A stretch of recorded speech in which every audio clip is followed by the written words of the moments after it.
नमस्कार, मैं हूँ राजेश श्रीवास्तव। जैसा कि आप सब जानते हैं कि इन दिनों उत्तर प्रदेश में कांग्रेस एक अलग तरह का संगठन का इमेज बनाने की कोशिश कर रही है।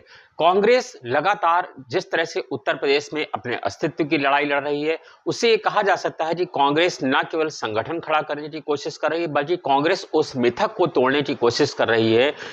कांग्रेस की प्रभारी कांग्रेस की महासचिव और उत्तर प्रदेश के प्रभारी प्रियंका गांधी लगातार इस तरह की कोशिश कर रहे हैं कि कांग्रेस की जो एक इमेज लगी हुई है, कांग्रेस पर जो एक ठप्पा लगा हुआ है कि वह मुस्लिम का साथ देती है।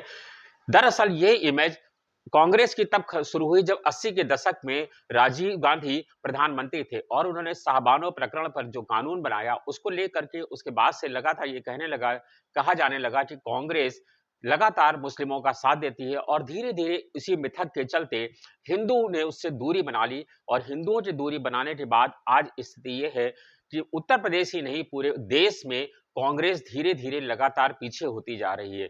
और उस पीछे होने के बाद जब ये समय आया प्रधानमंत्री नरेंद्र मोदी का, तो उन्होंने जब हिंदूवादी छवि को और कट्टर बनाया, तब ये मालूम होने लगा कि उत्तर प्रदेश में नहीं पूरे देश में कांग्रेस का संगठन और उन्होंने कांग्रेस मुक्त भारत का जो सपना दिखाया, उसके पीछे भी हिंदू उनके साथ खड़ा हो गया, क्योंकि उसको मालूम था कि कांग्रेस जो है मुस्लिम की छवि है रखती है। प्रियंका गांधी अब पूरी तरह से इसी छवि को, इसी मिथक को तोड़ने का प्रयास कर रहे हैं। आपको मालूम होगा, जरा पीछे का दौर याद करिए, सन 80 के दशक के पीछे आपको लेके चलता हूं, जब पूर्व प्रधानमंत्री स्वर्गीय श्रीमती इंदिरा गांधी का वक्त याद करिए। इंदिरा गांधी ने कभी भी इस तरह की छवि को बनाने की कोशिश नहीं की और इंदिरा गांधी ने 19 साल से अधिक का समय भारत के प्रधानमंत्री के तौर पर राज किया। उन्हें आयरन लेडी कहा जाता है, तमाम सारे फैसले उनके माने जाते हैं। आज भी सबसे ज्यादा लंबी अवधि का शासन करने का रिकॉर्ड अगर किसी के पास है, तो वो श्रीमती इंदिरा गांधी के पास ही है। इंदिरा गांधी अपने समय के दौर में आप सन 72 का वक्त याद करिए, जब देश पर तमाम तरह के संकट थे, तब भी जब कांग्रेस पर संकट आए, तब भी उससे पहले की ओर थी। प्रधानमंत्री लगातार इस तरह के मंदिरों में जाती रहती थी और अपनी इस तरह की छवि को बनाए रखती थी, लेकिन उनके ऊपर कभी ना हिंदुओं का आरोप लगा, ना मुस्लिम का, क्योंकि उन्होंने दोनों को संतुष्ट रखा और हिंदुओं को मंदिर में बराबर दर्शन करती थी। लेकिन जब राजीव गांधी का समय आया सन 80 का दशक, उसके बाद से नेताओं ने हिंदुओं से दूरी बना ली और वोट बैंक के चलते उन्होंने मुस्लिम पराकाष्ठा तक जा पहुंचे और साबानो प्रकरण जैसे कानून बनाए गए, जिसके बाद हिंदुओं की लगातार कांग्रेस से दूरी बनी हटी, तो हटीते ही चली गई। लेकिन प्रियंका गांधी अब इस इमेज से तोड़ रही हैं। प्रियंका गांधी कल बनारस के दुर्गा कुंड के मां कूष्मांडा के दरबार में गई। उन्होंने वहां पर दर्शन किया, माथा टेका। ये वही मंदिर है, आपको याद होगा, जहां आज से ठीक 44 साल पहले श्रीमती इंदिरा गांधी भी इसी मंदिर में गई थी और दर्शन किया था। इसी मंदिर में हालांकि प्रधानमंत्री नरेंद्र मोदी भी जा चुके हैं। मां कूष्मांडा का ये मंदिर, कहा जाता है कि जो भी इस मंदिर में दर्शन करने जाता है, उसे उत्तर प्रदेश में ही नहीं, देश में भी तमाम तरह की बढ़ोतरी मिलती है, तमाम तरह की उसकी मनोकामनाएं पूर्ण होती हैं। इसीलिए कोई भी राजनेता ऐसा हो नहीं है जो मां कूष्मांडा के मंदिर में, दुर्गा कुंड के स्थित मंदिर में नहीं जाता हो। प्रियंका गांधी ने न केवल मंदिर गई, प्रियंका गांधी लगातार इस तरह के प्रयास कर रही हैं। कल उन्होंने बनारस में जो किसान न्याय यात्रा का शुभारंभ किया, वह भी उन्होंने दुर्गा मंत्र से शुरू किया। दुर्गा मंत्र को पढ़ करके उन्होंने जय माता दी का नारा भी भीड़ से लगवाया, जहां और नेता जय जय भारत का नारा लगवाते हैं, वंदे मातरम का नारा लगवाते हैं। प्रियंका गांधी ने जय माता दी का नारा लगवा करके एक संदेश दिया, एक हिंदू वोटों को अपनी ओर ध्रुवीकरण करने की कोशिश की। प्रियंका गांधी लगातार उत्तर प्रदेश में सक्रिय हैं और ऐसे समय में जब लोग ये कह रहे हैं कि कांग्रेस का संगठन नहीं है, कांग्रेस में संगठन बहुत कमजोर है, तो ऐसे में कांग्रेस बहुत ज्यादा कुछ करने की स्थिति में 2022 में नहीं है। लेकिन संगठन, जब राजनेता तेज होता है तो संगठन अपने आप खड़ा हो जाता है। प्रियंका गांधी ने यह कर दिखाया है। और आपको बता दें कि पिछले दिनों का आप दौर देख लीजिए, लखीमपुर हिंसा का जो कांड हुआ, लखीमपुर में जिस तरह से किसानों के साथ 4 किसानों की मौत की हुई और कुछ भाजपा कार्यकर्ताओं की मौत हुई, एक पत्रकार रमन कश्यप की मौत हुई। किसानों पर जिस तरह से गाड़ी चढ़ाने का मामला आया, उस पर पूरे विपक्ष को किनारे करते हुए, चाहे समाजवादी पार्टी जिसका संगठन सबसे ज्यादा मजबूत है और कहा जाता है कि दूसरे नंबर पे अगर उत्तर प्रदेश में कोई संगठन है तो भारतीय जनता पार्टी के बाद समाजवादी पार्टी है। उन समाजवादी पार्टी के नेता अखिलेश यादव भी लखीमपुर नहीं जा सके।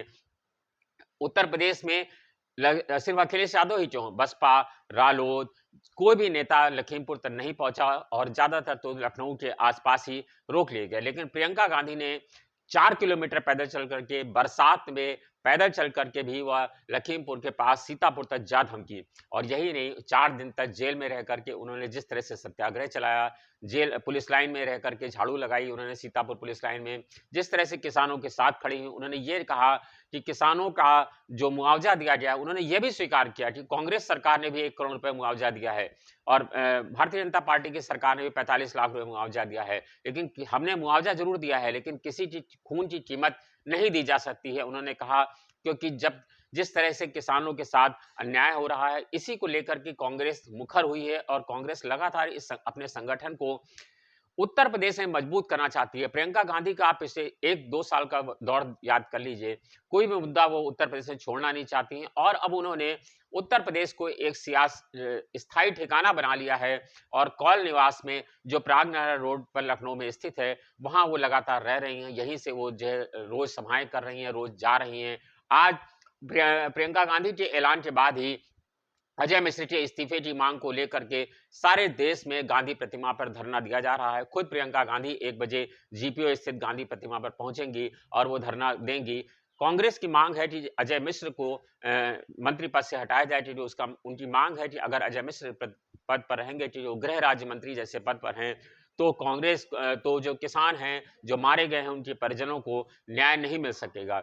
दरअसल सिर्फ कांग्रेस इस संगठन को ही नहीं खड़ा करना चाहती, कांग्रेस अपने मृत पाए संगठन, यानी जहां पर कार्यकर्ता नहीं है। आज स्थिति बात करें तो कांग्रेस का किस वार्ड में कौन सा अध्यक्ष है, अगर आप वार्ड के लोगों से पूछे तो शायद वो भी अपने वार्ड के अध्यक्षों का नाम नहीं जानते हैं।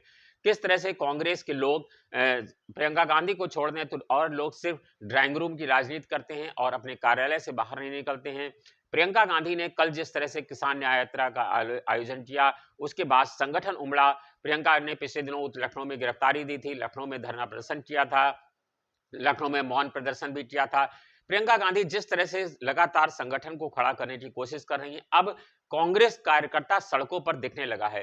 कांग्रेस कार्यकर्ता न केवल लखनऊ की सड़कों पर दिखा, बल्कि कल बनारस यानी प्रधानमंत्री नरेंद्र मोदी के संसदीय क्षेत्र में जिस तरह से प्रियंका गांधी जा धमकी, उन्होंने वहां पर यह दिखाया कि कांग्रेस संगठन वास्तव में सिर्फ नेताओं के चाहने से, अगर नेता चाह ले तो संगठन खड़ा हो सकता है, क्योंकि कांग्रेस का संगठन खत्म नहीं हुआ है।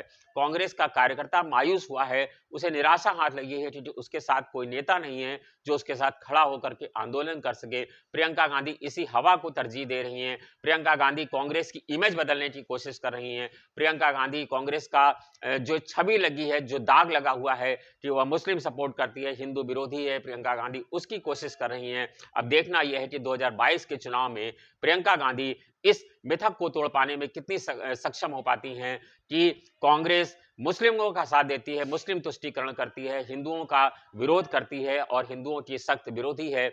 अगर कांग्रेस की प्रियंका गांधी इस छवि को तोड़ने में कामयाब रही तो जो भारतीय जनता पार्टी से निराश मतदाता है, भारतीय जनता पार्टी से नाराज मतदाता है, वो कांग्रेस के साथ जा सकता है। क्योंकि अगर हिंदुओं को लगता है कि कांग्रेस हिंदुओं का साथ दे रही है, हालांकि सिर्फ मंदिरों में जाने से नहीं होगा, तमाम सारी चीजें करनी पड़ेंगी। कांग्रेस को ऐसे तमाम मजबूत संगठन देने पड़ेंगे जहां पर कांग्रेस की सरकारें हैं कि वो हिंदुओं की सपोर्ट करती है, यानी वहां पर हिंदुओं को तरजीह देनी होगी जहां जहां पर कांग्रेस की सरकारें हैं। ऐसा संदेश भी पूरे देश में जाना चाहिए। और इतना ही नहीं, प्रियंका गांधी लगातार जिस तरह से कोशिश कर रही हैं उत्तर प्रदेश में, हालांकि कुछ लोगों का यह भी कहना है कि इससे मुस्लिम नाराज होगा, मुस्लिम कांग्रेस पार्टी से बितकेगा।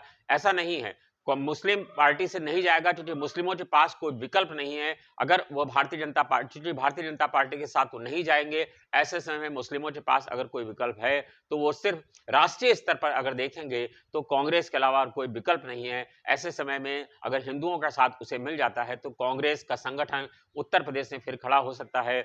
और उत्तर प्रदेश में भले ही सरकार कांग्रेस चुनाव जीतने लायक सीटें नहीं पा सकती है, क्योंकि यह भी शुरुआत है कांग्रेस जिस संगठन में है, लेकिन अगर प्रियंका गांधी ऐसी सम्मानजनक सीटें भी उत्तर प्रदेश में पाने में कामयाब हो सकती हैं तो माना जाएगा कि प्रियंका गांधी जिस शक्ल सूरत ने अपनी दादी की छत्र छाया जैसी शक्ल उन्होंने पाई है, वैसी ही रणनीति पर वो अमल कर रही हैं, अपनी दादी की नीतियों पर कर रही हैं। 44 साल पहले दादी ने जिस मंदिर पर माथा टेका था, प्रियंका गांधी ने उसी मंदिर पर माथा टेक कर एक संदेश दे दिया है कि अब कांग्रेस सोनिया गांधी के उस पर नहीं चलेगी, राजीव गांधी के उस पर नहीं चलेगी, प्रियंका अब कांग्रेस चलेगी तो इंदिरा गांधी की लाइन पर चलेगी, इंदिरा गांधी के नीतियों पर चलेगी और कांग्रेस की इमेज तोड़ने की कोशिश अब प्रियंका गांधी ने शुरू कर दी है। अब बस देखना यह है कि 2022 के चुनाव तक कांग्रेस कि प्रियंका गांधी लगातार इसी छवि को और धारदार करती हैं और उग्र बनाती हैं और इसको जो प्रबल संभावनाएं देती हैं कि हिंदू वोट उसके साथ जुड़े और उसको समर्थन करे। धन्यवाद, शुक्रिया।